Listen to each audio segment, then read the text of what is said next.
Hello, teach me how to cook ပါရှင်။ဒီနေ့မှာတော့ပထမဦးဆုံးဟင်းစားချက်တက်ခဲ့တဲ့ခရမ်းသီးနှက်ကလေးကိုချက်စားမှာပဲဖြစ်ပါတယ်ရှင်။တငယ်ချင်းတို့ရောဟင်းပထမဦးဆုံးချက်တက်တုန်းကဘယ်လိုဟင်းမျိုးကိုစချက်တက်ခဲ့လဲဆိုတာ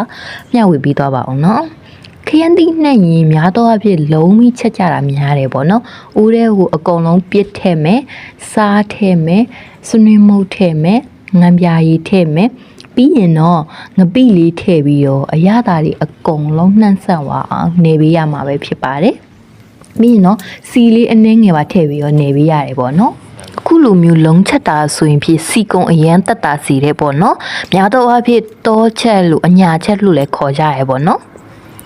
ခရမ်းသီးလေးကိုစီပူပေးပြီးတော့ရေနည်းလေးထည့်ပြီးတော့နှက်ထားလိုက်လို့ရှင်ရပါပြီရှင်။အဲဒါကြောင့်မို့လို့လည်းပထမဦးဆုံးချက်တက်တဲ့ဟင်းလေးဖြစ်ခဲ့တာပေါ့နော်။ခုဆိုရင်တော့ဖြစ်အရန်ကိုစားလို့ကောင်းတဲ့ခရမ်းသီးနှက်လေးရပါပြီရှင်။အားလုံးကိုကျေးဇူးအများကြီးတင်ပါတယ်နော်။